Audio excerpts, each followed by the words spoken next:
출애굽기 25장 말씀입니다. 너는 순금으로 등잔대를 쳐 만들되. 아멘. 오늘은 성막 안에 등잔대 만드는 이야기입니다.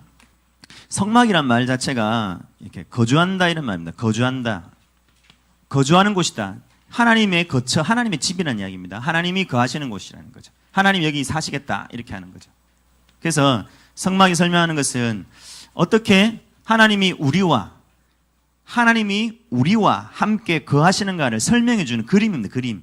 그래서 여기서 뭐 색깔들도 그렇고 재료들도 그렇고 모양도 그렇고 위치, 배치 이 모든 것들이 전부 다 하나님이 어떻게 우리와 거하시는가에 대한 설명을 해주는 겁니다. 그래서 그렇게 살아가는 법을 우리가 배워야 되는 것이죠.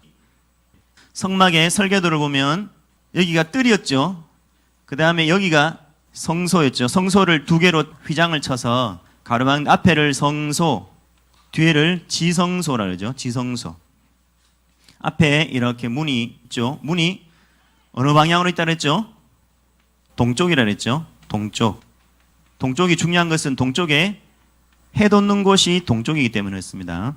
동쪽으로부터 이 성막이 쭉 해서 서쪽으로 가게 이렇게 그려놓은 겁니다. 이 맨 앞에 마당에 뭐가 있다 그랬죠? 번제단이 있다 했죠. 번제단 뒤에는 뭐가 있죠? 물 두멍이 있습니다. 세수대야처럼 큰 놋대야가 있습니다. 여기 물이 있는 거예요. 그래서 번제단에서는 짐승을 잡아서 불태우는 제사를 지내는 곳이고 여기서는 씻는 것이죠. 그래서 손발을 씻는. 그래서 어떻게 예수님이 십자가로 그 보배 피가 우리를 정결하게 하는가를 설명하는 겁니다. 그 다음에 성소 안에는 딱 들어가면 이쪽 편에 지난 시간에 배웠던 떡상이 있습니다. 떡상. 떡이 6개에서 12개가 떡상이 놓여있고 이제 앞에는 향단이 있습니다. 향을 피우는 향단입니다. 그 다음에 왼쪽에 있는 것이 오늘 배울 등잔. 순금으로 만든 등잔대입니다. 메노라 그러는데 메노라. 등잔대가 이렇게 있습니다. 그 다음에 지성소 안에는 이제 법궤가 있죠. 하나님의 교회 법궤가 이렇게 있는 것입니다. 그래서 이렇게 동쪽으로서부터 시작되는 하나님의 구원의 이야기를 쭉 하는 것이죠. 그래서 오늘은 등잔대가 설명하는 순금 등대를 만들어라. 어떻게 만드는가? 그런 모든 이야기들이 이제 우리에게 보여주는 중요한 교훈이 있죠. 첫째는 예수님이 등잔대 빛입니다. 예수님이 빛이신 거예요. 그러면서 예수님이 설명하시기를 이 예수님을 만난 모든 사람들은 교회는 너희는 세상의 빛이라 우리가 또한 빛이라고 말씀하시는 거예요. 그래서 우리가 이 등잔대를 통해서 예수님이 어떻게 우리에게 빛이 되어주셨고 우리는 어떻게 빛된 삶을 살 수 있는가 어떻게 살아야 되는가 뭐 이런 방법들을 우리가 이제 오늘 이 순금 등대를 통해서 배울 수 있습니다. 자, 먼저는 첫 번째 보니까 한 덩어리로 연결하라 그랬죠. 한 덩어리로 연결하라. 31절입니다. 다시 읽어봅니다. 31절. 너는 순금으로 등잔대를 쳐 만들되 그 밑판과 줄기와 잔과 꽃받침과 꽃을 한 덩어리로 연결하여. 만드는 방법이 뭐냐니까 금을 두들겨 펴가지고 한 덩어리로 연결해서 만든다는 겁니다. 자, 먼저 모든 성소 안에 있는 기구들은 전부 다 조각목에다가 다 금을 더 씌웠죠. 등대 같은 경우는 이제 나무로 만드는 것이 아니라 아예 순금 자체로 만듭니다. 그래서 순금이 의미하는 게 뭐라 그랬죠? 예수님의 신성, 예수님의 하나님의 속성, 하나님의 거룩함을 이야기하는 겁니다. 그래서 순금, 정금으로 만든다. 한 달란트, 34kg이다. 가격이 얼마냐 모르니까 누가 46억이다 모르는데 모르겠습니다. 여튼 이렇게 성소 안에 있는 성막 안에 있는 기구들 중에 제일 만들기 힘든 게 바로 이 순금 등대입니다. 왜냐하니까 지금 이 복잡한 설명을 보세요. 이 복잡한 설명을 가만히 들어보면 하나하나씩 부품을 만들어서 이렇게 조합하는 게 아니거든요. 금 한 덩어리를 가지고 이걸 전부 다 두들겨 펴가지고 이걸 다 만들어야 되는 거예요. 한 번에. 이게 얼마나 힘들겠어요. 굉장히 어려운 일입니다. 근데 이것을 한 덩어리가 되게 모두가 다 금 한 덩어리에서 전부 다 두들겨 펴가지고는 전부 다 이제 하나로 탁 연결하는 것이죠. 그래서 이 등대를 만드는데 등잔대의 가장 중심에 기둥이 이렇게 있습니다.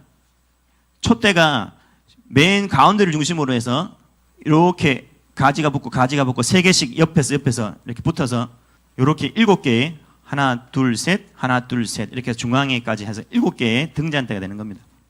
등잔대의 중심에 세 가지씩을 붙이는 것을 이야기하죠. 그래서 1은 하나님의 숫자입니다. 6은 마귀의 숫자입니다. 그렇기도 하고 연약한 인간의 모습이죠. 그러면서 이제 이렇게 연약한 그런 인간이 하나님을 만나야 7이 되는 겁니다. 완전해진다는 이야기입니다. 사람은 하나님 안에 있을 때 사람은 온전해지는 겁니다. 그래서 완전을 이야기하는 것이죠. 여기 보니까 이 만드는 방법이 그렇습니다. 중앙에 있는 이 대를 중심으로 해서 3개씩 3개, 6개가 덧붙는 겁니다. 예수님에게 덧붙을 때 사람이 온전해진다는 이야기입니다. 하나님께서 사람을 창조하실 때도 하나님을 만나야 살도록 만들어놨단 말입니다. 베드로가 예수님을 못 만났을 때는 밤새도록 수고해도 한 마리도 못 잡는 그런 허탕치는 어부였단 말입니다. 근데 예수님을 만났더니 나를 따라오느라 내가 너로 사람 낚는 어부가 되게 하리라. 베드로가 예수님을 만났더니 사람 낚는 어부가 된 거죠. 시대적인 하나님의 사람이 되어버린 겁니다.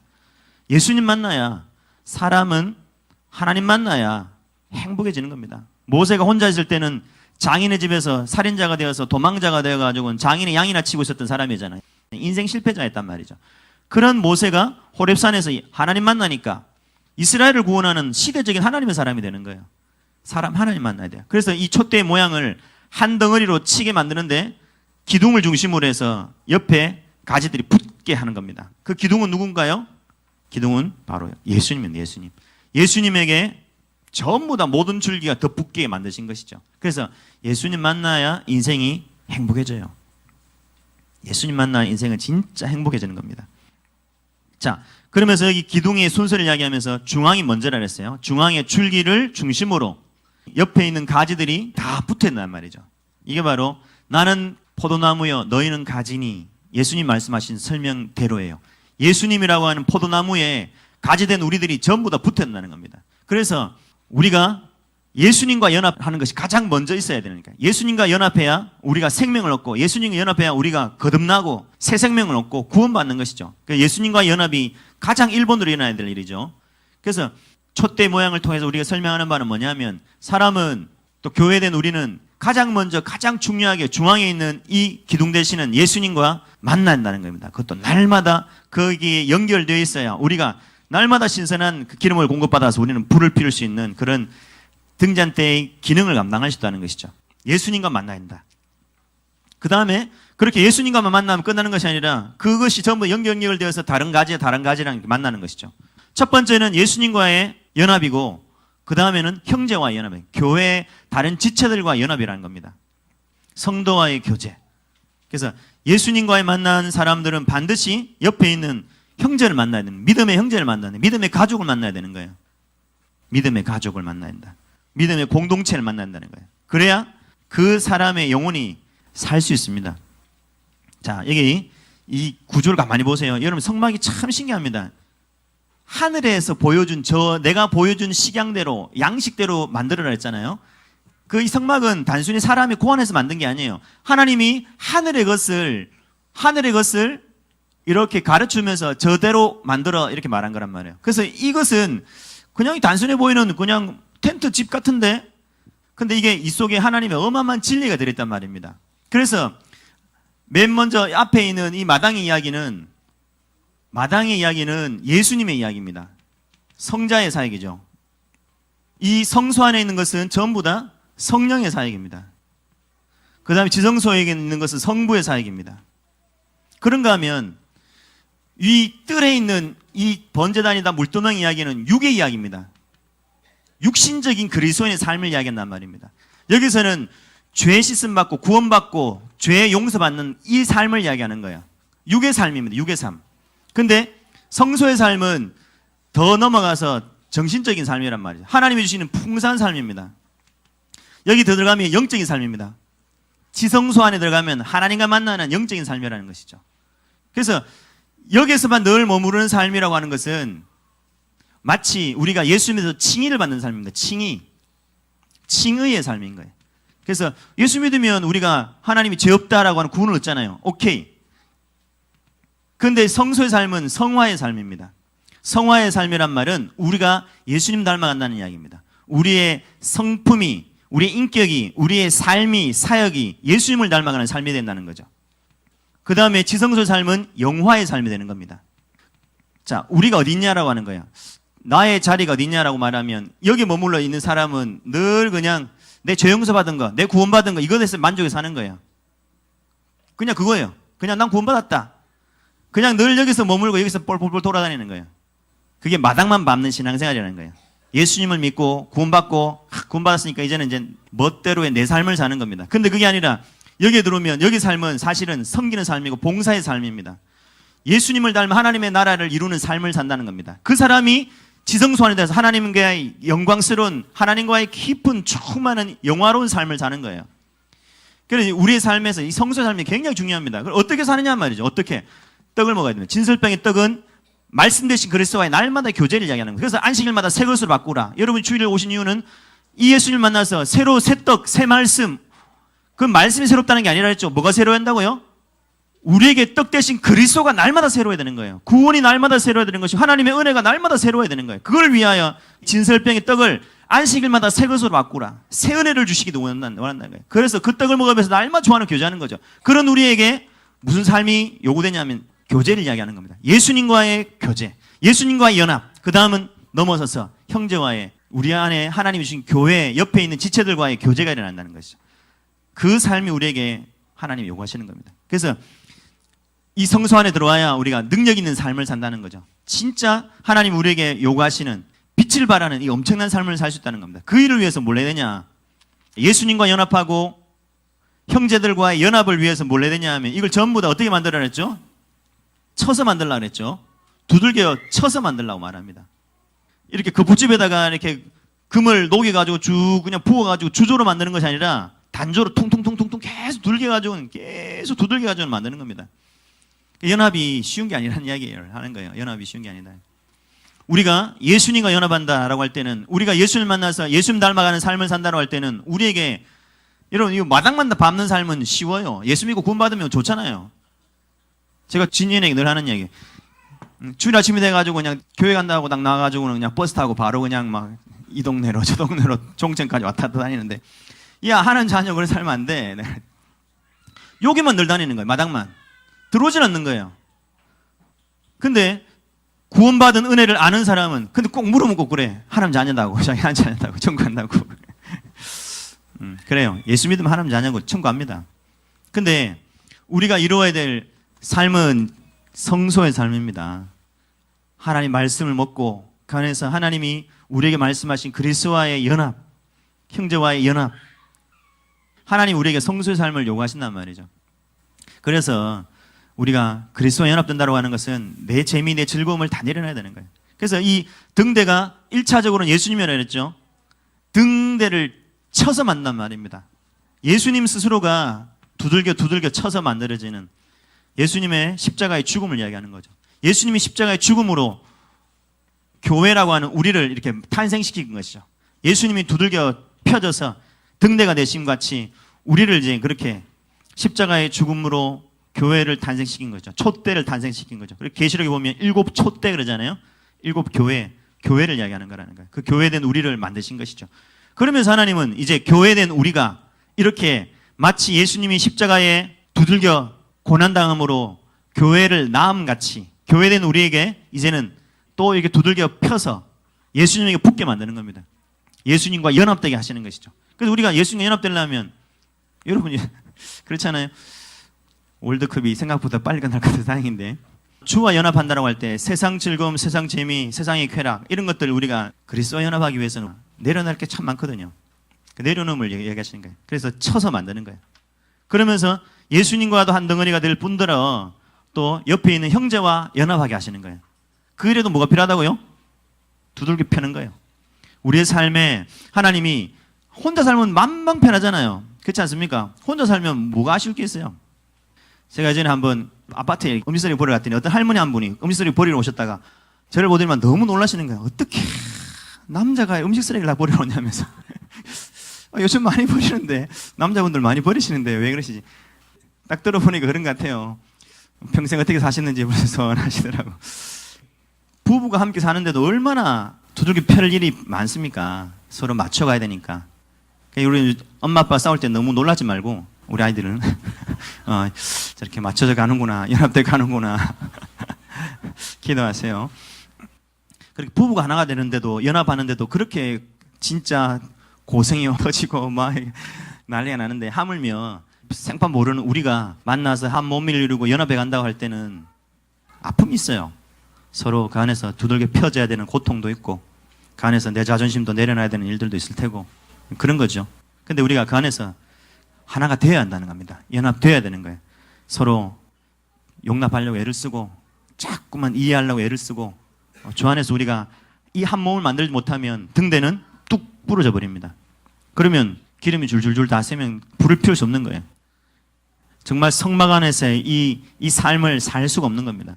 그래서 반드시 예수 그리스도와의 강력한 연합, 그 연합과 함께 우리가 주 안에서 지체된 우리들 안에 하나님은 연합을 반드시 요구하시는 겁니다. 그래서 그것을 부지런히 살피라는 겁니다. 그래서 우리 안에 있는 정말 이렇게 이기적인 모습들도 내려놓고, 뭔가 우리 안에 연합을 위하여 내려놓아야 될 것들을 하나씩 이제 이렇게 내려놓는 연습을 하라는 것이죠. 그래서 에베소서 2장 20절입니다. 시작. 너희는 사도들과 선자들의 터 위에 세우심을 입은 자라. 그리스도 예수께서 친히 모퉁이 돌이 되셨느니라. 그의 안에서 건물마다 서로 연결하여 주 안에서 성전이 되어가고, 하나님께서 우리를 교회로 만드셨단 말입니다. 예수님이라고 하는 이 머리에 우리를 전부 다 탁탁탁탁 연결시켜서 서로 연결하여 주 안에서 성전이 되어가고 교회가 되어가는 겁니다. 계속 너희도 성령 안에서 하나님이 거하실 처소가 되기 위하여 그리스도 안에 함께 지어져 가느니라. 그리스도 예수 안에서 우리가 함께 지어져 가는 거예요.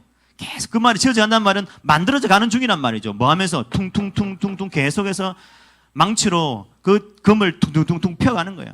우리가 우리 안에 점검이 아니잖아요. 우리가 우리 스스로를 알잖아요. 우리의 쏘가지를 우리가 알잖아요. 그런 우리가 점검이 되어 간다는, 예수님 닮아간다는 거야. 그래서 예수님이 말씀하시는 그 예수님의 성품을 닮아가기 위해서는, 그 연합을 위해서는 계속 사는 우리 삶을 하는 펼쳐내는 겁니다. 펴는 거란 말이죠. 퉁퉁퉁퉁 쳐서 우리를 계속 펴내는 거죠. 근데 그것을 우리가 감당해야 한다는 거예요. 감당. 그 두들겨 펴지는 시간을 내가 감당하기 싫어가지고는 그걸 팽개쳐버리고 가지에서 뚝 떨어져 나가버리면 부러진 가지는 말라 죽습니다. 아무 기능을 할 수 없는 거예요. 그래서 하나님은 우리를 하나님이 거하실 처소가 되기 위하여, 하나님이 거하실 처소, 성막, 교회, 하나님이 우리를 교회로 만드시는 거예요. 그래서 그리스도 안에 붙어있게 하시고 형제와 연합하게 하시고 이 일을 위하여 계속 일을 하신다는 것이죠. 그러니 마귀가 소원이 뭐겠어요? 마귀의 꿈에도 소원은 결국은 우리가 이 교회가 되어지지 못하게 만드는 거예요. 교회의 모양은 얼른 갖추는 것처럼 보여도 그 안에는 다 구멍이 나가지고 연합이 뭐 다 끊어져 있는 거예요. 서로 패당지어 있고 서로 막 미워하고 시기하고 끊임없이 소리 옆에서 분노하고 조롱하고 그렇게 가는 거예요. 그게 마귀가 요구하는 거예요. 그러니 우리가 길을 쓰고, 하나님이 이 시대에 우리를 부르셔서 이 시대에 하나님의 촛대가 되게 하셨구나. 그래서 불을 밝히는, 시대를 밝히는 촛대가 되게 하셨구나. 그 일을 위하여 우리가 어쩐지 예수님과 연합하고 그리고 옆에 있는 지체들과 연합하는 이 일을 위하여 우리가 몸부림을 쳐야 됩니다. 어쩌든지 서로가 하나님 안에서 진짜 용납하고 허물을 덮어주고 이렇게 하면서 가족이 되어가야 돼요. 영적인 가족이 되어가야 돼요. 이건 쉬운 일이 절대 아닙니다. 절대 쉬운 일이 아닙니다. 그러니 우리가 하나님 앞에 진짜 이를 악물고 이 귀한 사명을 감당해야 한다는 겁니다. 자, 두 번째, 살구꽃 형상으로 만들어라 그랬어요. 이 금촛대는 막 금으로 번쩍번쩍 하는데 들다 보면 이게 전부 다 살구꽃에 이렇게 모양으로, 뭐 설명을 이게 우리가 읽어봤는데 뭔지도 잘 모르겠어요. 등잔대 줄기에 살구꽃 형상에 뭐 계속 뭐를 더 밟고 꽃받침을 더 달고 막, 그러니까 전부 다 살구꽃 모양이 전부 살구꽃에 막 연결인 거예요.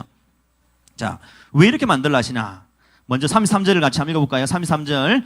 이쪽 가지에 살구꽃 형상의 잔색과 꽃받침과 꽃이 있게 하고 저쪽 가지에도 살구꽃 형상의 잔색과 살구꽃 받침과 꽃이 있게 하여 등잔대에서 나온 가지 6을 갖게 할지며. 살구꽃, 살구나무. 여러분, 이스라엘을 대표하는 나무가 뭐죠?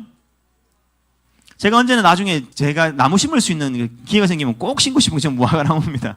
정말 무화과나무를 심고 싶은데. 근데 왜 하나님이 촛대를 만들면서 왜 무화과나무 형상으로 만들어라 이렇게 하지 않았을까요?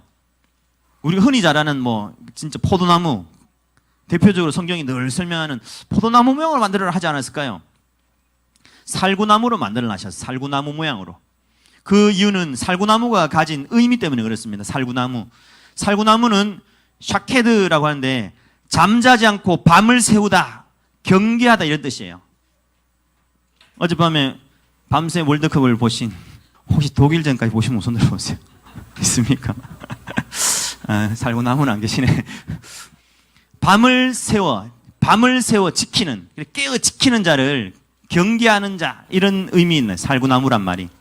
그래서 이스라엘에는 겨울이 지나고 봄이 되면 가장 먼저 피는 꽃이 살구나무예요. 살구나무. 그 살구나무 꽃이 1월 2월에 다 펴서 그 동네는, 우리나라 말고요, 그 동네는 그렇단 말이죠.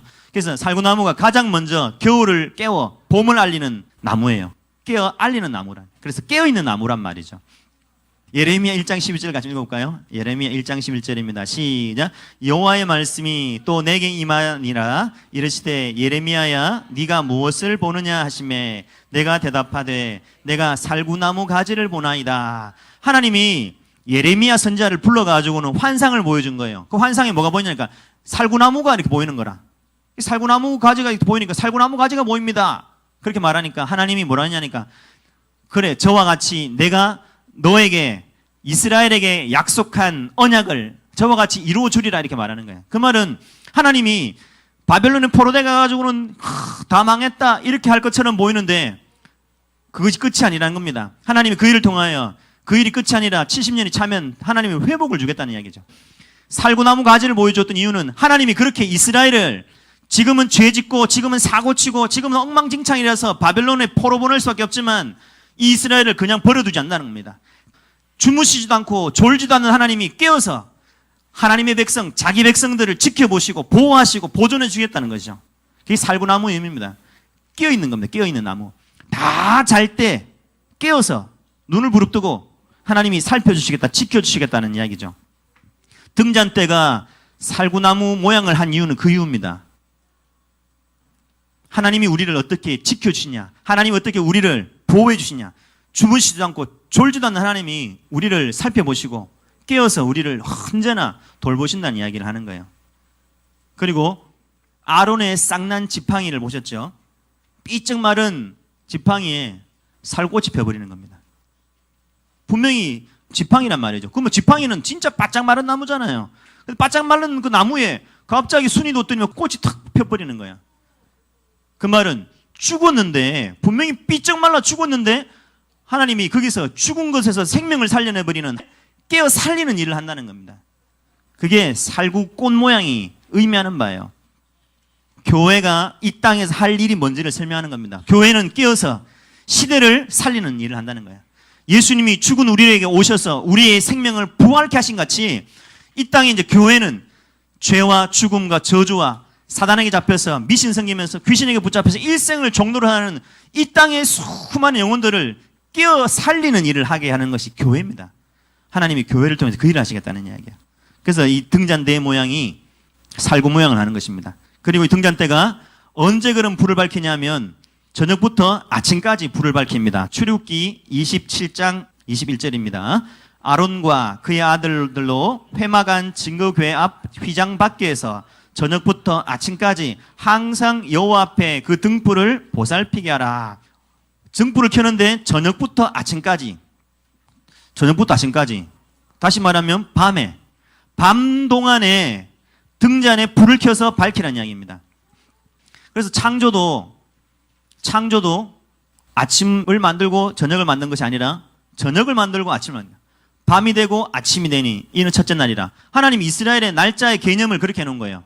밤으로부터 시작해서 아침이 되게 하는 것이 하나님의 하루의 날의 개념이란 말입니다. 그 말은 지금 우리의 이 인생이 밤의 시간이라는 이야기를 하는 거예요. 사람이 범죄함으로 죄가 들어와서 어둠이 들어와 버린 거예요. 어둠이 들어와서 깜깜한 그 모습을 이야기하는 겁니다. 여러분, 나중에 이제 저희가 이 뚜껑을 배울 겁니다. 지금은 이렇게 설계도만 그려놓으니까, 평면도를 그려놓으니까 이게 애매하지만 이 전체가 나중에 다 이렇게 덮여 있습니다. 전체가 이 해달의 가죽, 물개 가죽 이런 걸로 다 덮어놨어요. 완전히 풀로 덮어놨기 때문에 밤에만 깜깜한 건 아니에요. 낮에도 깜깜해요. 다 덮어놨으니까. 그래서 이 성막 안에는 유일하게 빛이 이거 하나밖에 없기 때문에 이 불 꺼지면 밤에는 낮에는 깜깜하단 말입니다. 근데 아니 무슨 이유로 밤에만 켜라냐 말입니다. 어차피 낮에도 깜깜한데 그럼 낮에도 켜야 되지 않냐는 거예요. 설명하는 바가 있다는 거예요. 단순한 이야기 아니에요. 밤이 되고 아침이 된다라고 하는 말은 지금의 이 시대는 밤이란 이야기입니다. 우리 인생은 밤이란 말입니다. 지금 이 세상의 이 세계는 밤의 시간이란 말입니다. 이 밤의 시간에 유일한 빛이 온다는 겁니다. 그 빛이 요한복음 1장에 세상에 비치는 빛이 있었으니 예수님이 빛이라는 이야기입니다. 예수님이 이 땅에 빛으로 오신 것이죠. 빛으로 예수님이 오셔서 우리에게 빛을 밝혀주시는 거죠. 그래서 깜깜한 밤에 유일한 빛이 되는 겁니다. 빛이 오셔서 완전히 낮이 되는 시간이 재림의 시간입니다. 그래서 이 땅의 지금의 시간은 아담의 범죄로 말미암아 타락한 지금의 시간은 밤의 시간이 되어버리는 거예요. 깜깜한 시간이죠. 그런데 장차 낮이 올 거예요. 그건 예수님의 재림으로 낮이 온단 말입니다. 낮이 오기까지는 뭐가 비치냐면 밤이 되면 저녁에 초저녁에 별이 떠서 아침 새벽까지 깜깜한 새벽까지 비추다가 아침 되면 싹 사라지는 별이 있으니 그 별은 샛별입니다. 금성이에요. 비너스, 모닝스타라고 얘기해요. 계명성이라고 얘기하죠. 빛을 가져오는 자 누구죠? 예수님입니다. 예수님. 그래서 예수님이 샛별이에요. 초저녁부터 시작해서 낮이 오기 전까지 주님이 재림 오셔서 이 세상을 완전히 살려놓는 이 땅의 천연왕국을 만드는 그날까지는 깜깜한 밤하늘에 유일한 빛처럼 아침을 비추는 빛처럼 샛별이 떠 있는 겁니다. 그게 예수님이라는 거예요. 그 샛별에 예수님이 자 베드로 후서 1장 19절입니다. 읽어볼까요? 시작. 또 우리에게는 더 확실한 예언이 있어 어두운 데를 비추는 등불과 같으니 날이 새어 샛별이 너희 마음에 떠오르기까지 너희가 이것을 주의하는 것이 옳으니라. 샛별이 너희 마음에 떠오르기까지 깜깜한 밤에 샛별이 떠오르기까지 너희가 항상 살피고 있으라. 왜? 샛별이 오시면 샛별이 뭘 밝혀주냐면 낮이 태양이 떠오르는 태양을 가르쳐줄 거니까 그 별이 오기까지 너희가 샛별을 항상 보고 살펴라. 새벽이 오는 징조를 살펴라는 겁니다. 주의 재림이 오시는 징조를 살펴라는 것이죠. 그래서 너희는 깨어있으라는 이야기입니다. 깜깜한 방 안에 저녁부터 아침까지 등잔불을 켜라 하라고 하는 것은 그 깜깜한 방 같은 이 세상에 예수님이 샛별이 되시지만 또한 이제 이 시대에 교회인 우리가 등잔대라는 겁니다. 그래서 깜깜한 성소 안을, 깜깜한 세상을 밝히는 겁니다. 밝히는 거예요. 자, 그래서 그리스도인 된 우리들은 이 깜깜한 세상을 죄로 말미암아 마귀에게 온 눈이 가려가지고는 한치 앞을 알 수 없는 다 끌려서 지옥으로 끌려가는 이 세상을 밝히는 유일한 빛 대신 예수님을 증거하는 교회는 세상의 등불입니다. 등불. 그래서 그리스도인 된 우리들은 이 빛을 비추는 자, 어둠의 빛을 비추는 자. 그래서 이 지금 모든 등잔대의 하나하나의 모양이 전부 다 살구꽃, 꽃 형상잔, 꽃받침, 꽃대, 꽃 모양 전부 다 꽃이라고 얘기하는 거예요. 왜 그러냐? 그 삶이 영화로운 삶이기 때문에 그럽니다. 생각해 보세요. 이 자체도 숭금덩어리인데 거기다가 꽃 모양을 해놓은 데다가 거기다가 빛이 비추니까 이 불빛이 비춰서 이 금잔 이 모든 모양들이 반짝반짝 빛나지 않겠어요? 그래서 어둠에 빛을 비추는 교회의 삶이 하나님 앞에 영광스러운 삶이 된단 말입니다. 뭐가 가장 영화로운 삶이냐? 여러분, 뭐가 가장 영화로운 삶이에요? 축구 대표가 돼가지고 탁 나가서 만약에 손흥민이 3골을 해서 봐요. 정말 얼마나 영광스럽겠어요. 이 시대 교회가 정말 되겠나 저거 16강 가겠나? 이 깜깜한 이 답이 없는 세상 속에서 진짜 샛별, 예수님이 시대 샛별이시고 교회가 그 어둠을 밝히는 샛별이란 말입니다. 그 삶을 살 때 그것이 꽃같이 영광스러운 삶이란 이야기입니다. 여러분, 옛날에 철학자 디오게네스가 대낮에도 등불을 들고 다녔죠. 세상이 영의 눈을 뜨고 보면 아 정말 어둡구나, 정말 깜깜하구나, 세상이 나름 살기 좋아 이렇게 말하지만 여러분, 하나님 없는 인생은 영적인 고아예요. 영적인 거지예요. 흑암 속에 사는 거예요. 그래서 이사야 60장 이렇게 말합니다. 읽어볼까요? 이사야 60장 시작. 일어나라 빛을 발하라. 이는 내 빛이 이르렀고 여호와의 영광이 내 위에 임하였습니다. 보라 어둠이 땅을 덮을 것이며 캄캄함이 만민을 가리려니와 오직 여호와께서 내 위에 임하실 것이며 그의 영광이 내 위에 나타나리니 일어나라 빛을 발하라. 빛을 발하라. 빛을 비추라는 것이죠. 왜요? 온 세상이 캄캄함이 만민을 덮은 거예요. 영적인 무지가, 영적인 어둠이, 이 마귀 권세가, 세상 권세가 온 세상을 뒤덮고 있는 거예요. 이걸 곳곳마다 부적에다 미신에다가 대단하지 않습니까? 온 세상이 깜깜한 거예요. 그런 깜깜한 영적인 흑암 속에 있는 이 세상 속에 하나님이 교회에 있는 우리에게 일어나라, 뭐하라? 빛을 발하라. 빛을 발하는데 그 말은 우리가 자체 발광하는 게 아니죠. 이는 내 빛이 이르렀고 여호와의 영광이 내 위에 임하였습니다. 하나님의 영광의 빛이 우리에게 와 있는 거예요. 그러니 발하라는 겁니다. 우리가 빛을 만들어내는 것이 아니라 하나님의 빛이 우리에게 비쳐 와 있으니 이 빛을 이제 쏘라는 것이죠. 이 빛을 쏠 때, 이 빛을 비춰줄 때, 사람이 깜깜하면서 막 드듬드듬거리면서 도대체 하나님이 뭔가, 도대체 인생이 뭔가, 삶이 뭔가, 답이 없어가지고 험한 노래 부르다가 자살이나 하고. 여러분, 제가 비틀즈 노래를 이렇게 그 이매진이라는 그 노래가 이제 TV에 나오는 걸 이렇게 듣다가 보니까 나름대로 얘기하잖아요. 정말 좋은 생각, 좋은 상상을 해보세요. 만약 이 땅에 사람이 서로 싸우지 않고 뭐 평화가 있다면 생각해보세요. 얼마나 행복하잖아요. 그러면 하나님도 필요 없고 뭐 그러면서 참 그 사람들 속에 있는 굉장히 힌두이즘의 그 아주 완전 마귀적인 생각이 있어요.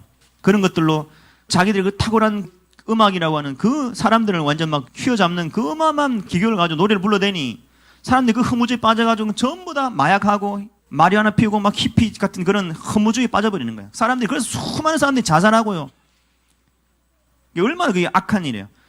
그게 이 시대를 뒤덮는 이 마귀의 역사입니다. 완전 온 세상을 깜깜하게 만드는 그 시대 속에서 하나님이 교회에 대한 우리에게 뭘 말씀하시냐 말이에요. 일어나라 빛을 발하라. 진짜 진리를 캐낼 수 있고 진리를 가르쳐주고 생명의 빛을 가르쳐주고 뭐가 참된 것인지를 영적인 진리를 가르쳐주고 이 디오게네스처럼 답이 없어서 정말 깜깜해하는 이 사람들에게 그래 사람들에게는 답이 없다. 그러나 여기에 빛이 있으니 예수님이 시대 빛이시다. 복음이 빛이다. 그 빛을 알려줘 복음을 설명해주고 그 삶이 바로 살구꽃 형상을 만들라 하신 이유입니다. 깨어있는 나무, 깨어있는 삶.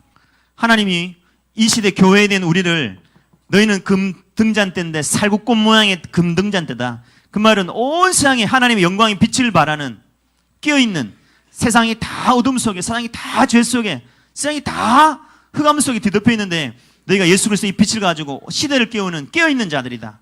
깨어있는 사명의 삶을 살아라. 그죠? 그 일을 위해 뭐 한다고요? 첫 번째 한 덩어리가 된다는 거야. 한 덩어리가 예수 그리스도 안에 강력하게 붙어 있어야 되고 형제들과 교회된 우리 안에 강력한 연합이 일어나야 됩니다. 하나됨을 망가뜨리는 건 마귀가 하는 짓이에요. 하나됨을 깨는 것은 마귀가 하는 짓입니다. 절대 여러분 마귀에게 놀아나지 마세요. 강력하게 우리가 하나 돼야 됩니다. 자, 세 번째. 그러기 위해서 항상 보살피라 말씀하세요. 그래서 항상 보살피라. 이 등잔대가 제대로 가고 있나? 항상 살피라는 거예요. 그래서 항상 기름이 채워져 있나? 또 등잔대 위에 또 똥은 이렇게 차지지 않나? 여러분 등잔대 이건 절대 촛대가 아닙니다. 촛대가 아니라 요 위에 꼭대기는 전부 다 등잔 이렇게 종지가 이렇게 있어요. 거기에 기름들이 이렇게 다 이렇게 빨리 올라와 있는 겁니다. 그래서 그게 항상 그걸 채우는 겁니다. 기름을 채우는 거죠. 자, 그래서 세 번째 항상 보살피라. 37절입니다. 37절 읽어볼까요? 시작. 등잔 7을 만들어 그 위에 두어 앞을 비추게 하며 38절 그 불집게와 불똥그릇도 순금으로 만들지니. 자, 등잔이 7개인데 그것이 앞을 비춘단 말은 원어를 보면 단순히 그냥 전면을 비춘다 이런 개념 정도가 아니라 사방을 비춘다는 얘기입니다. 그 위와 그 아래와 그러니까 온 성소 안에 유일한 빛이 등잔대예요. 그래서 이 등잔이 온 성소 안에 구석구석을 싹 비추는 유일한 빛이 된단 말입니다. 그렇게 비추라는 이야기입니다. 그렇게 비추라. 그래서 아까 이사야 60장이 일어나 빛을 발하라 라고 하시는 것이죠. 그러면 그렇게 하기 위해서 뭘 해야 되냐 말입니다. 이 등잔대가 빛을 비추지 않으면 깜깜합니다. 여러분 만약에 누구 집에 불이 났으면 입실에 소방서가 없으면 어떻게 되죠? 누가 부를 거죠? 우리가 바게트 들고 나서 부를 거야죠. 근데 소방수가 있기 때문에 아주 막 효과적으로 부를 거잖아요. 그런 것처럼 소방수가 없으면 불 끄는 것이 지장이듯이 하나님이 이 시대에 죄 문제를 해결하고 이 영적인 저주를 해결하는 이 기관으로는 하나님이 교회밖에 주지 않았어요. 그리스도 외에는 답이 없어요. 천하인간의 구원을 얻을 다른 이름을 준 적이 없어요. 그렇기 때문에 이 그리스도의 복음이 있는 교회만이 이 시대의 유일한 소망인 거예요. 여러분, 국회의사당이 10개가 더 생긴다고 해서 이 땅의 삶이 새로워지겠습니까? 국회의원들이 한 600명 늘어나면 세상이 새로워지겠습니까? 아니에요. 세금만 더 충납니다. 근데 교회가 시대의 답이에요. 교회가 이 시대의 소망입니다. 왜? 교회에게는 어두움을 밝히는 빛이 있기 때문에, 답이 있기 때문에 그런 것이죠. 그래서 하나님이 이 빛을 비추는 이 일을 위하여 유일한 소망되는 교회가 교회의 사명을 감당하기 위해서, 등잔 때의 사명을 감당하기 위해서 항상 점검해야 될 것이 있다는 겁니다. 출애굽기 27장 21절 다시 봅시다. 시작. 아론과 그의 아들들로 회막 안 증거교회 앞 휘장 밖에서 저녁부터 아침까지 항상 여호와 앞에 그 등불을 보살피게 하라. 항상 그 등불을 보살피라. 점검하라. 점검하라. 점검하라. 살피는 이야기죠. 살피는 겁니다. 항상 살피는 겁니다. 어제 새벽에 물 난리가 나가지고 어제 하루 종일 심장이 쿵닥쿵닥 제가 힘들었어요. 토요일 새벽에 저희가 새벽기도 공식 지원 안 하거든요. 그래서 제가 토요일 날 같은 경우는 주로 제가 점심쯤에 나오거든요. 별일 없으면 저도 아마 그 시간에 나왔을 겁니다. 그랬다면 끔찍합니다. 물탱크를 바꾸면서 직수가 됐거든요. 직수대가 되는 수압이 너무 센 거예요. 그래서 지금 할아버지가 수압을 이거 어떻게 할지 몰라가 올렸다가 낮췄다가 지금 계속 조절하고 계신데 그 수압을 아마 저게 못 견딘가 봐요. 툭 뽑혀서 이게 막 뿜어 나온 겁니다. 뿜으면 어떤 현상이 벌어지냐면 요 바로 밑에 저기 배관이 밖으로 나가는 관이 아니라 바로 아래층 천장으로 떨어지는 구멍이 뚫려 있어요. 그리로 물이 흘렀는데 바로 밑에 층이 뭐냐면 LG 인터넷 장비들이 여러분 TV 같은 뉴스 같은 데 보면 왜 반짝반짝 불빛이 왔다 갔다 하면 이 장비들이 여기서 이까지 이 방 가득히 거기는 에어컨 2대를 풀 가동을 합니다. 그 열 조금 올라가 버리면 그 마비돼 버리면 이 일대에 핸드폰 다 마비돼 버리거든요. 그걸로 물이 떨어져서 천장에 물이 떨어졌으면 어떡하면서요. 마침 그 구멍이 요 방을 딱 절반을 딱 잘라가 절반만 그렇게 장비들이 있고 절반은 비어 있어요. 원래 LG, KT가 있는데 LG는 쓰고 있고 KT는 얼마 전에 방을 뺐거든요. 그래서 여기 비어 있는 거예요. 그래가지고 다행히 요 빈자리로 떨어졌는데 거기서 또 밑에 관이 또 있는 거예요. 저는 이 관이 당연히 저걸로 밖으로 나가겠지 하고 그 관에 물을 뽑았더니 똑같이 또 천장으로 다 쏟아진 거예요. 떨어졌는데 마침 거기는 또 뭐가 있었냐면 거기는 또 학원이잖아요. 학원에 컴퓨터는 이쪽에 있고 마치 거기는 이제 이렇게 기계들만 올려놓은 거라서 기계 위에 물이 떨어져가지고 거기 이제 원장님 오셔가지고 아 괜찮다. 마침 한 달 동안 방학이니까 괜찮다. 그냥 두면 마를 거다. 두세요 이러더라고. 아이고 제가 완전 막 그래가지고 제가 어떻게 했어요. 와 가지고 저기를 다시 쪼가지고 막 테이프로 막 꽁꽁꽁 짬매가지고 놓고도 문을 다 해놓고 제가 앉아있는데 계속 이 혹시 뭔 소리 나면 저게 혹시 물소리 아닌가 가서 보고 다행히 우리 범이 아빠가 토요일 아침 새벽 기도를 다 하시네. 그 새벽에 오셔가지고 이렇게 벨이 울리는 걸 보고 연락해서 이 모든 일이 수습이 됐습니다. 아이고 살펴야 합니다. 항상 점검하라. 자, 이 등잔대의 기능을 하기 위하여는 항상 살펴야 한다는 거예요. 뭘 살펴야 되냐? 두 가지를 살펴야 한다는 겁니다. 첫째, 채워야 한다는 거죠. 등잔대에 기름이 항상 차 있어야 심지에 불이 계속 탈 수 있는 것이죠. 그래서 채워라. 감람류를 채워라는 겁니다. 레위기 24장 2절입니다. 시작. 이스라엘 자손에게 명령하여 불을 켜기 위하여 감람을 찌어낸 순결한 기름을 내게로 가져오게 하여 계속해서 등잔불을 켜둘지며, 감람나무의 열매를 구워가지고는 그것을 맷돌에 막 찧었습니다. 찧어가지고는 맨 처음에 나오는 기름이 가장 순전한 고급 기름이에요. 그 기름을 태우면 끓음이 안 생겨요. 그 기름을, 올리브 기름을 이제 거기다가 항상 이렇게 채워 넣어야 됩니다. 완전히 빻아가지고는 그걸 탁 얻는 것이죠. 기름을 짜낸다. 그 기름이 뭐죠? 기름이 바로 성령입니다. 성령. 여러분, 예수님의 직분이 뭐냐? 예수 그리스도죠. 예수님의 직분이 그리스도입니다. 문재인 대통령, 예수 그리스도. 예수님이 하신 일이 뭐냐 하면 그리스도란 일을 하는 겁니다. 메시아 그리스도, 기름 부음 받은 자. 예수님이 기름 부음 받은 자예요. 예수님이 십자가 지시기 전에 겟세마네 동산에 올라가서 땀이 핏방울이 되도록 기도하셨어요. 여러분, 사람이 얼마나 기도하면 땀이 흐르는데 그 땀구멍에서 피가 나올까요? 사람이 창자 끊어지듯이 진짜 통곡을 하면, 오열을 하면 막 진짜 땀구멍에서 핏방울이 나오는 거야. 겟세마네라고 하는 것이 기름 짜는 곳입니다. 기름 짜는 곳. 예수님이 겟세마네 동산에서 교회인 우리를 구원하시려고, 죄인된 우리를 구원하시기 위하여 기름 짜듯이 예수님이 자신이 짜진 겁니다. 그렇게 해서 우리를 구원하신 거예요. 예수님이 우리를 구원하신 거죠. 예수님은 그리스도, 기름 부음 받은 자. 그래서 하나님이 나사렛 예수에게 성령과 능력을 기름 붓듯 하셨으며, 예수님의 모든 삶은 기름 부음 받은 삶이에요. 성령의 충만함을, 성령을 받아서 모든 삶을 산 거예요. 그렇기 때문에 예수님의 삶에 능력이 있는 삶이었어요. 예수님의 삶에 귀신을 내어쫓고 하나님의 온갖 사역들을 다 감당할 수 있었던 거예요. 예수님의 인격, 예수님의 사역, 이 모든 것들은 성령의 기름 부음을 통하여 하신 거예요. 그러니 우리도 예수님같이 등대 이 삶을 살기 위해서는 반드시 뭐 해야 한다? 기름을 채워야 한다는 거예요. 성령의 기름을 채워야 한다는 거예요. 기름 없으면 어떻게 되죠? 기름 없으면 심짓하는 거죠, 뭐. 성령의 기름 부음이 없이 정말 성령 충만하지 않고 하나님을 한다 돌아다니면 심지에 타는 거예요. 그러면 처음에는 심지에 불을 붙으면 확 타잖아요. 그러면 금방 꺼져버려요. 그래서 자기 깡다구로 신앙생활 하면 안 됩니다. 여러분 예배에 와서 성령의 기름 부음을 받아야 돼요. 예배하는 자리는 성령의 기름 부음 받는 자리. 성령의 기름으로 충만하게 기름 채우는 자리인 거예요. 주일만이 아니라 여러분 이제 매일매일 여러분의 삶의 자리에서 여러분이 말씀을 펼쳐들고 기도하고 새벽 기도할 수 있으면 새벽 기도하시고, 안 되면 여러분이 일터에 나가셔서 여러분이 기도하시고 말씀 읽으시고 차 안에서 찬양 들으시고 기도하세요. 그래서 순간순간 기름이 리필되지 않으면 어느새 우리가 이 등잔대의 사명 못 감당합니다. 금방 타버리는 거예요. 심지어 다 타버리는 겁니다. 자, 채워야 될 것은 기름입니다. 성령의 기름. 또 빼내야 될 것은 불똥입니다. 불똥. 그래서 여기 아까 금으로 만드는데 불집게와 불똥 그릇을 만들려고 그러죠. 불똥 그릇에 불집게는 집게가 아니라 가위입니다. 가위.